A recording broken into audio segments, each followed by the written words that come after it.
Good morning, everybody. Hope everybody's doing well. Morning, Coach. Thank you, Mark. I'll get started here. Yes, sir. Just a review of the game on Saturday. After watching the video, it's what we thought. We got out of it what we wanted to. I felt like in games like this where you've got much better players than the other team, like our Mercer game last year and like Western Carolina this year, you should dominate the game. And that's what we did. The defense didn't start like we wanted, but they were running some option, doing some different things. So it took them a little bit of time to get settled. And when they did, they played well throughout the game, only giving up 3 points for the game. And that's with a couple of key turnovers that could have led to easy scores. And we did a much better job with sudden change of going out and stopping the team after a turnover. So I was really, really pleased with our defense throughout the game. Offensively, we scored on 6 of 7 possessions in the first half. The one was the fumble by Toe Groves, which we cannot have. But really, really proud of the guys that even before the half, we stopped them twice within the last 5 minutes and scored twice within the last 5 minutes on a 1-minute drill. So felt like all of that went really well.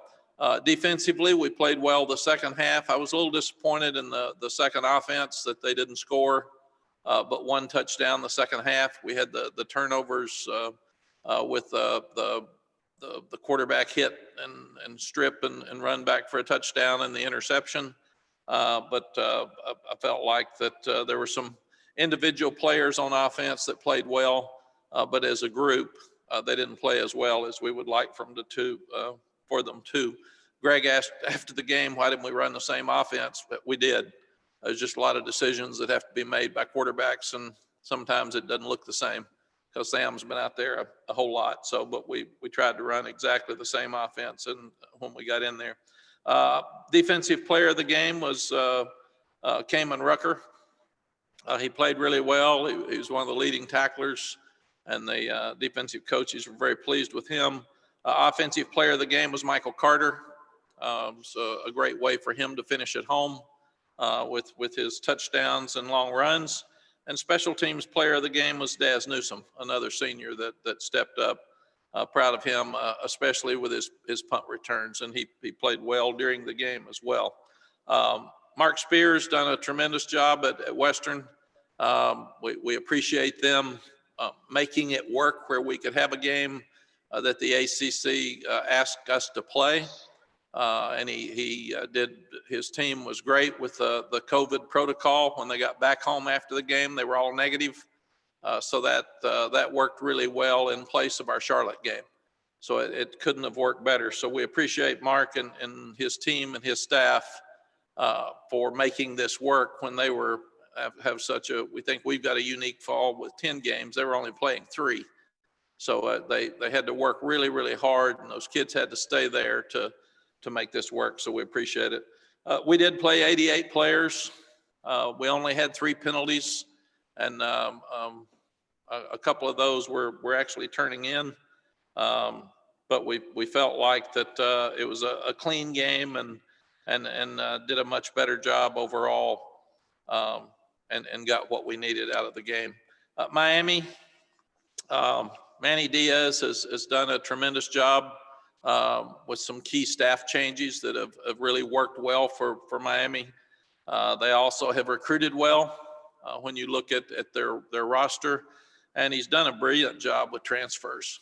I mean, they've got some of the best transfers in the country that have come in and made a huge impact for them, and we really haven't been able to do that at the same level they have. So their kicker, their punter, 2 of the best in the country, and they're both transfers. And the 2 defensive ends, maybe the best combination of defensive ends in the country. And Roche, we tried to recruit. So they're just really, really good. They're big, they're physical. It's the best front 4 that we've played on defense. And then you talk about King, their quarterback. Again, one of the best in the country, over 10,000 yards in his career in total offense. But De'Eric is a tremendous player and seems like just an outstanding leader as well as that. Mike Harley is one of the best receivers we faced. He's tall, he can fly. He's really good in space with the ball. They've got two of the best tight ends. So they're a much better team this year than they were last year. And you start looking at Roche. We knew how good he was because we saw him in our game with Temple. But Jalen Phillips is 6'5", 266, and those guys have combined for 28 tackles for loss and 10.5 sacks just by themselves. And then they're so good on third down. They blitz 57% of the time, but they're only giving up a conversion rate of 37%. So another opportunity for us against a top 10 team. It's unique that we'll play two top 10 teams, one top 5, one top 10 in the last 2 games or 3 games that we have this year. So it gives us an opportunity to continue to see how we measure against the best teams in the country.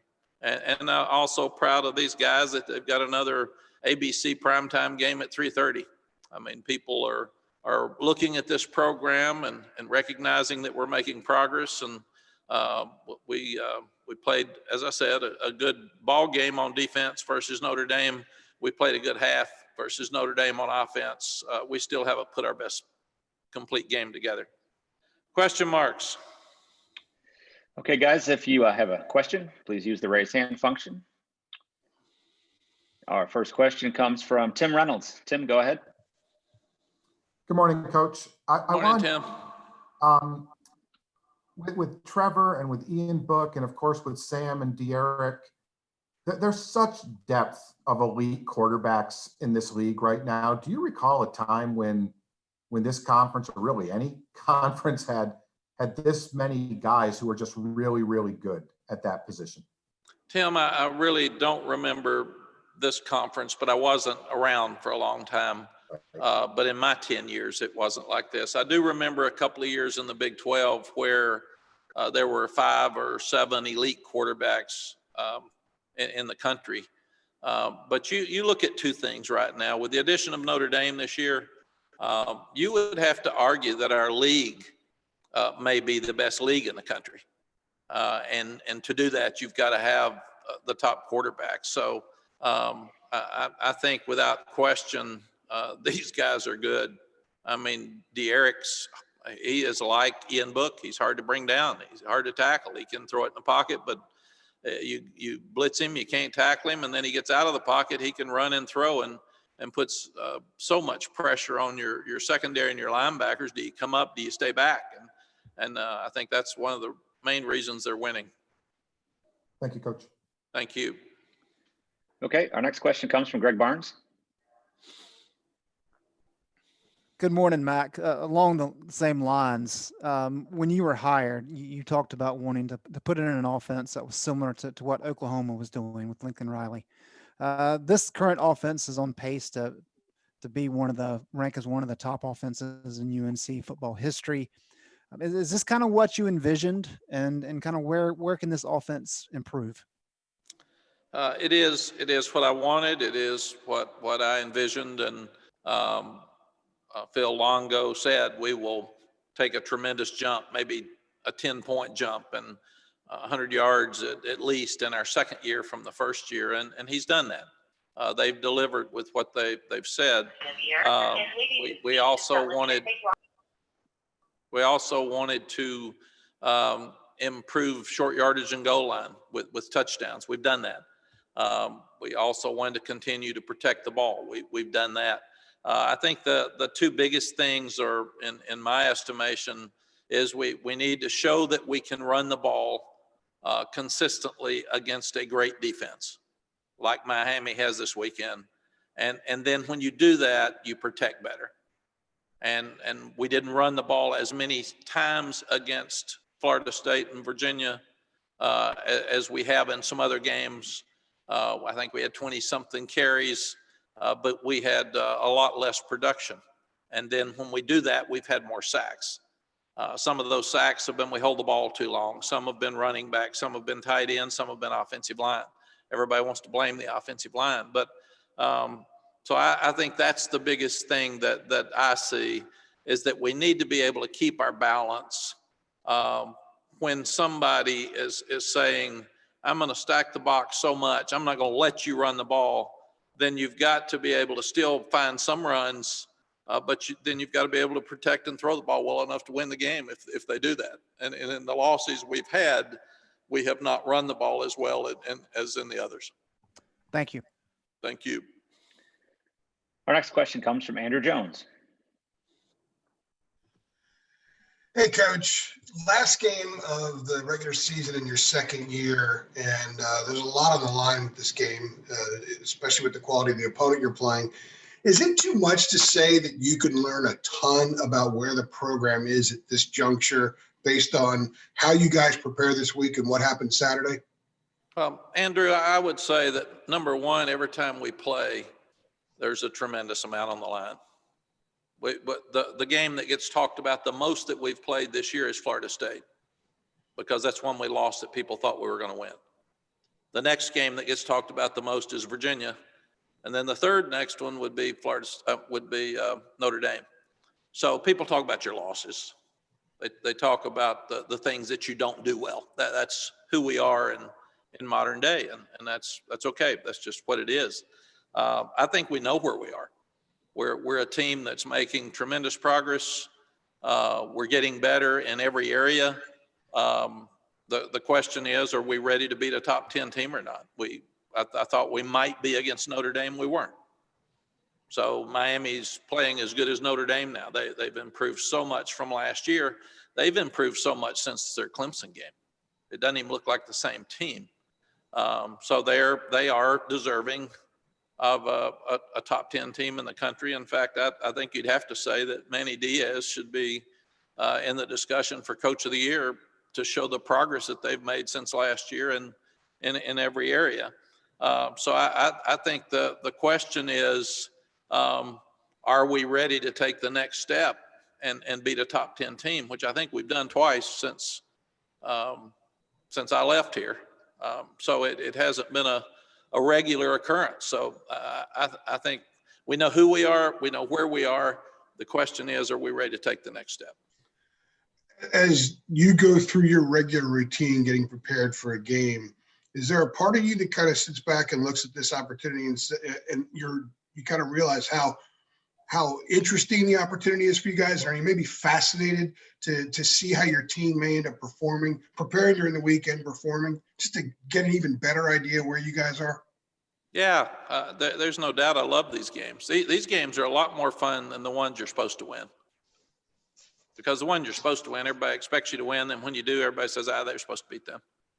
So this is, these are fun challenges. These are great opportunities for our program.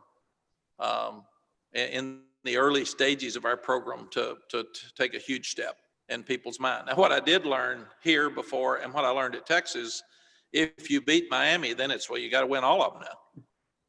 You can beat Miami, you can beat everybody. So it never goes away. I mean, it's always next and next and next and next. And the process in building a program or rebuilding a program is, first you got to win at home. And then people say, well, you can't win on the road. Then you got to win on the road. And then next they say you can't beat a top 25 team. Well, you got to do that. And then the next thing is they said, well, you can't beat a top 10 team. Yep. Well, then you got to do that. And then you got to win the championship. So you're going to win all the games. And until you do that, people are never happy. And then I learned at Texas, as soon as you do that, then you got to do it again. And then you got to do it again. And then you got to do it again.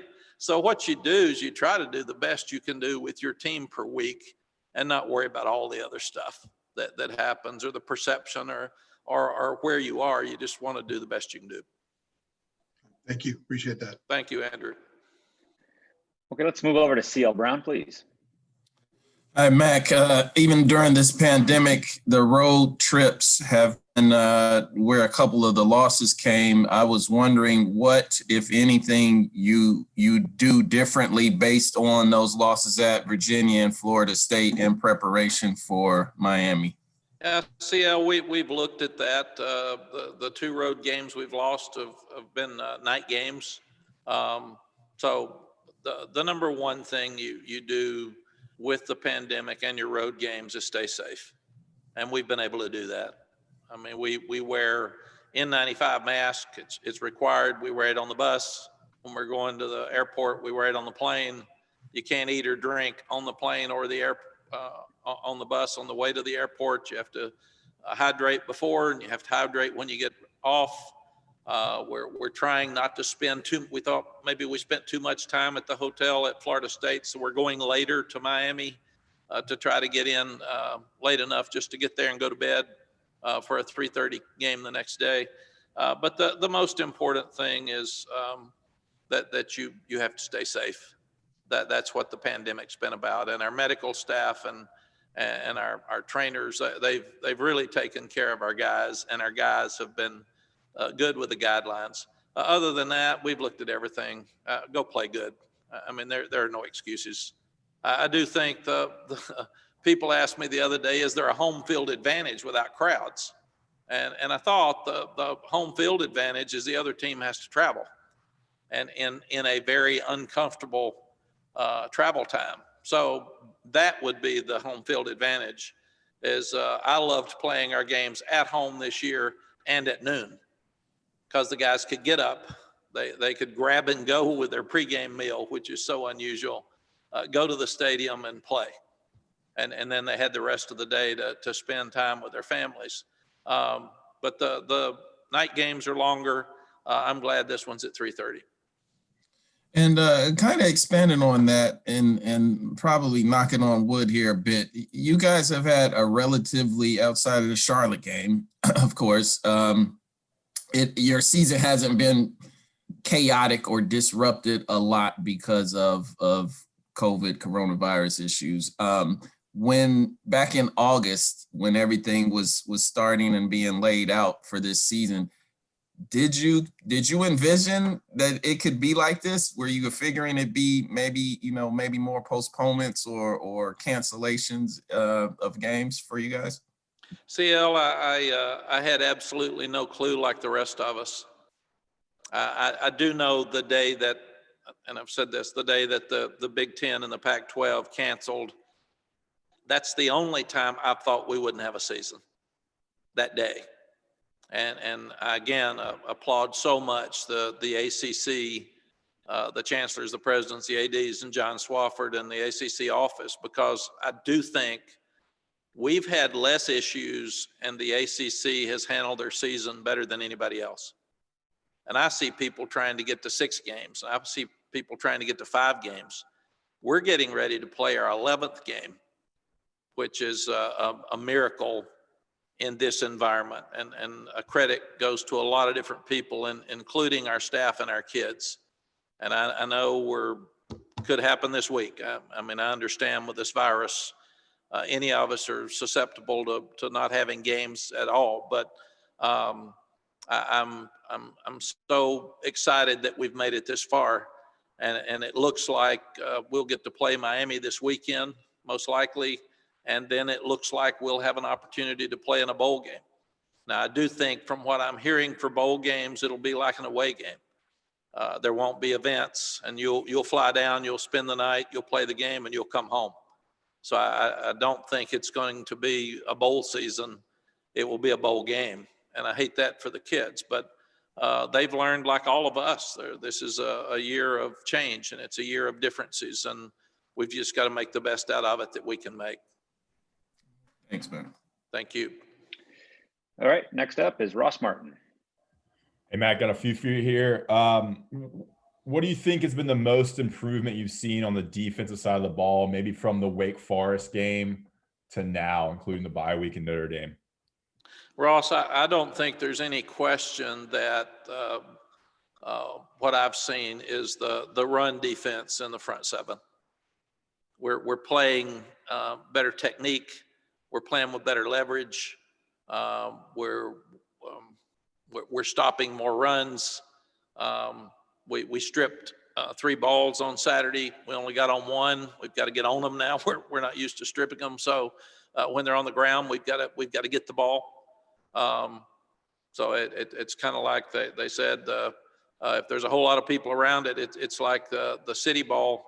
There's a lot of people there. You better jump on it. If it's a country ball and you're out there in the by yourself, pick it up and run it back. But we got to quit bending over and trying to pick them up. Got to fall on them. We had those opportunities this week. And I also think the fact that we forced ourselves to playing a lot more people. We're fresher. We're not as tired during the game. And therefore we don't have as many lapses. We're playing better second quarters. And that's helped us some too. But if you can't run the ball consistently and you can't stop the run in college football, that hadn't changed. If you can't do those two things, you're probably not going to win consistently. And we're stopping the run much better now. The other thing that we've discussed is without spring practice, and I think this is important, we didn't get a lot of look at conventional runs for our defense. And we've got so many young guys there. We don't have a stretch play in our offense. We don't have the inside zone like we see as much. So this spring, we're going to have to create some plays to run against our defense that other people are running that we're not running. And especially with our second and our third offense, because our defensive players have to see conventional runs and they don't see them with our offense. There's so many RPOs. So I think to be fair to Jay and our defensive staff and our defensive team, we're going to have to create a different set of plays that we may not run, but that we'll run in practice to go against our defense. And what's the conversation like between you and Jay Bateman and the defensive staff on preparing for a running quarterback? Obviously, you've struggled in a couple of games against that. I mean, what do you do differently? How do you kind of approach that heading into this weekend's game? You know, everybody has trouble with a running quarterback because he's the extra guy. Even when Sam runs, he's usually out there by himself. We just don't want to run him as much as some other people do. And you can spy a guy like this. The problem is with Ian Book, you put a spy on him and the spy can't tackle him. I mean, it's usually not just the running quarterback. Virginia and Florida State hurt us using their quarterback as an extra runner. These guys hurt us, Ian and Derek, because they spread out so much and they're so athletic, you can't get them on the ground. And that's the problem. So we went into the Notre Dame game saying, let's keep him in the pocket. He's a shorter player. Don't let him get out of the pocket and be a guy a scrambler. Yeah, you can't do it. I mean, that's the problem. You're there, but you can't tackle him, and you miss the tackle time and time again. And then I saw highlights this weekend where Syracuse missed the tackle time and time again. It just and that's what you see with Miami. Derek just makes play after play out of the pocket. Some people say, well, it's like they're playing in the backyard. It's Colt McCoy and Vince Young made so many yards getting out of the pocket and starting to go forward. If they back up, you run. If they come up, you throw it over their head. And Sam's done a good job with the same. So it's a very, very difficult thing to do. Thank you. Thank you. All right, our next question comes from Isaac Schott. Hi, Coach. Thanks for your time today.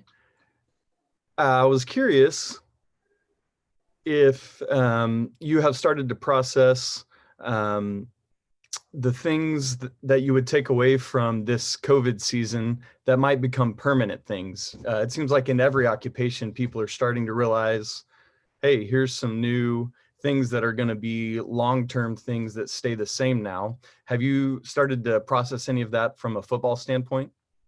Isaac, we've talked about it some, but it's just kind of out there for all of us to look at like this. I mean, I haven't seen you guys all year. So can we still do our jobs this way? And we've made that work. I got a call the other day from Nike because each coach has to do a Nike clinic each year. It's going to be on Zoom this year. Instead of hopping on a plane and flying to Seattle or flying somewhere to do a clinic. Signing day where we always had a party afterwards with our top boosters and season ticket holders.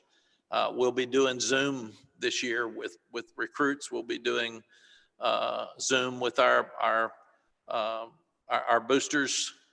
It'll be totally different than it's been in the past.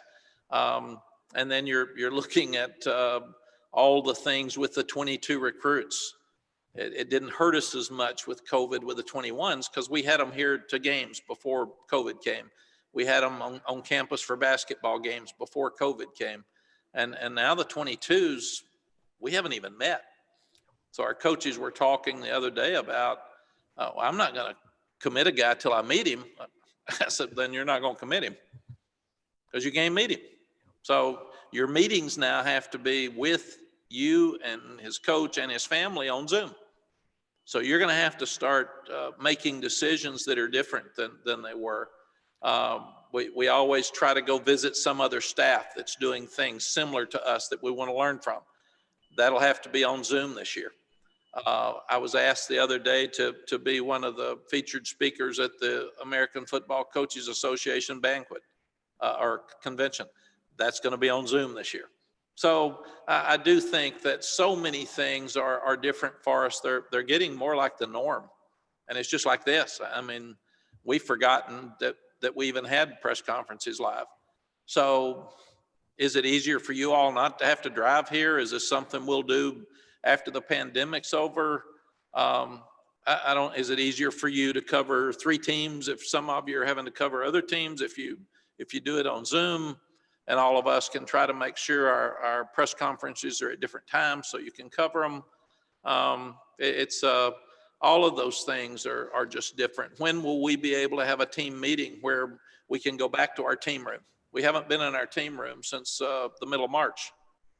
We haven't even been in there. We've been in the blue zone and we're spread out and we're all over the place. We're going to have our football banquet. We moved it back to the 20th. Because we want our guys to have a week off after Miami because they've worked so long and so hard. So, but we're going to have a banquet in sweats in the blue room or in the blue zone where we just sit and have a speaker come in, but it's only going to be the team, maybe the coaches and wives and one speaker, and that's it. So are these things that and we'll try to let the parents Zoom if that works, so they could be involved in the banquet but not be there. So I think all those things are type things that we've got to look at for the future and what does this mean moving forward. Yes, sir. And then I was curious if you and Miss Sally are going to settle in to watch Jeopardy again today. We will definitely watch Jeopardy tonight without question. We're so proud of Catherine, and the players were sitting and talking yesterday with Coach Bateman. They said, she's a genius with those questions she answered. And I said, the only question I knew was Lambeau Field. And I called her last night and said, the players were talking about how smart you are, but they were surprised you missed Lambeau Field. And she said, I couldn't get my button to go. I knew Lambeau Field, but so it's been a fun experience for her. That's great. Thank you, Coach. And I think even more so that Alex Trebek was such an icon for all of us growing up, and to work with him at the end of his life and the end of his career was a special treat for her as well. But I'm very proud of her. Thank you. Thank you. Okay, we'll close out with Coach Brown today from Aaron Beard. Aaron, go ahead. Hey, Mac, I did want to follow up on the bowl question a little bit when you were talking about bowl season versus bowl game. Do you even address bowl implications with a game like this, with the fact that you guys could potentially improve your bowl standing, or do you just focus on the game at hand? Aaron, what we try to do is every Sunday we address national issues with the players. Every day we address COVID to show them who's canceled and why, and Brigham Young is going to Coastal on a Thursday, and to show them how lucky they are, and that it's their responsibility to stay clean so they get to play, because that's not happening in a lot of different places. We do the same thing with bowl games. We've told them that here are the list of ACC bowl games when one cancels out. We've told them the Pinstripe Bowl will not be played this year. The Sun Bowl will not be played this year. Coach, do you think they're going to have enough bowls for us to go to? Yes. So plan on having bowl season. The bowls that we would go to will most likely be from these dates. So start thinking about that. That's why we changed our routine to after the Miami game. If a player lives near Miami and his parents are there, and it's a lot less expensive for him to drive home with them, we're going to let him drive home with his parents and think that'd be safe. So we try to address all of that stuff, Aaron, on Sunday, and then get it out of the way and go play. And no question that the more games you win, the better opportunity, better options that are available for you with bowls. But the way I understand it, the ACC and the bowl will decide where each of us go at the right time. Great. Coach, thanks so much for your time today. Thank you all. Have a great day.